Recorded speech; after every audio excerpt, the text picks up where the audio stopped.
Good Tuesday morning, friends. It's me, Terry Lambertson. This is what I have for you today. A magnificent killer whale named Tahlequah gave birth and caught the world's attention. Her calf died only 30 minutes after being born, each of those blessed minutes a sacrament to the progeny of love. But the real reason journalists and photographers and millions of viewers followed this mother's story was her willingness to grieve unbidden, to become a thing utterly governed by kinship.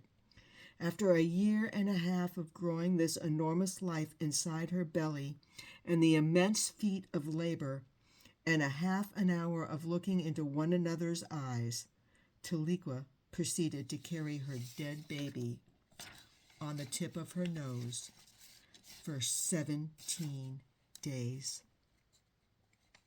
Traveling more than 1,000 miles, all through the Salish Sea.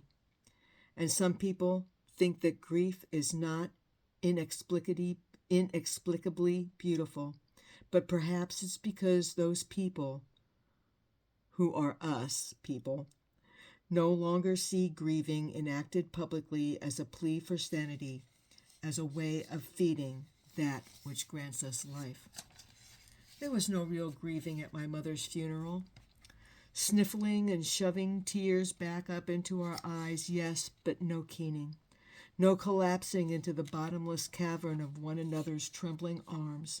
No carrying out into the insufferable heat of that late summer day, and certainly no carrying my mom's dead body as a holy procession all throughout the places she ever knew and loved.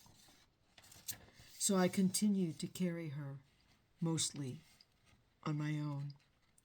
I wailed in the privacy of my own home long after the funeral was over, with only the hurting eyes of my husband to behold me, a kind of holding that was never meant to be done alone. I imagine that if killer whales were not endangered, Tahlequah would have swum those 17 days with a grand procession of many other glistening black and white giants all across the ocean.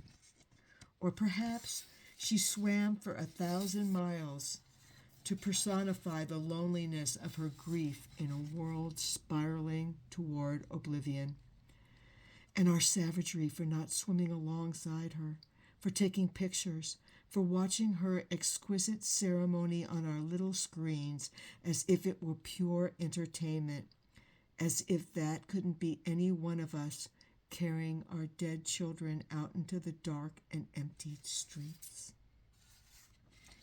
Thank you. This is from The Progeny of Love by April Tierney. And I'm really connected to this piece. Losing my mom in 2020 was a real shock to my system. I mean, and I knew she wasn't going to live forever. She was 91 years old. She'd just been my best friend for 62 years. And every major decision that I had ever made in my life, I sought her wisdom.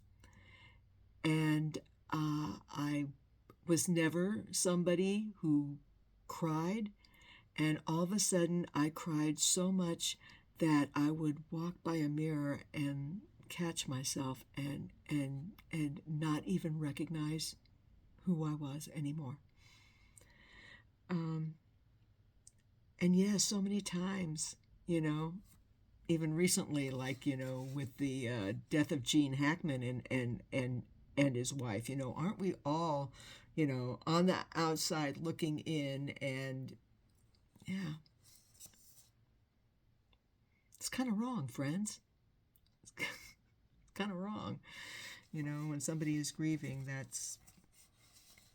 I'll tell you what, it wasn't what I needed during that time in my life. All right, you guys, I hope you all have a terrific Tuesday. I will be back with you again on Wednesday morning. I'll see you then, friends. Bye now.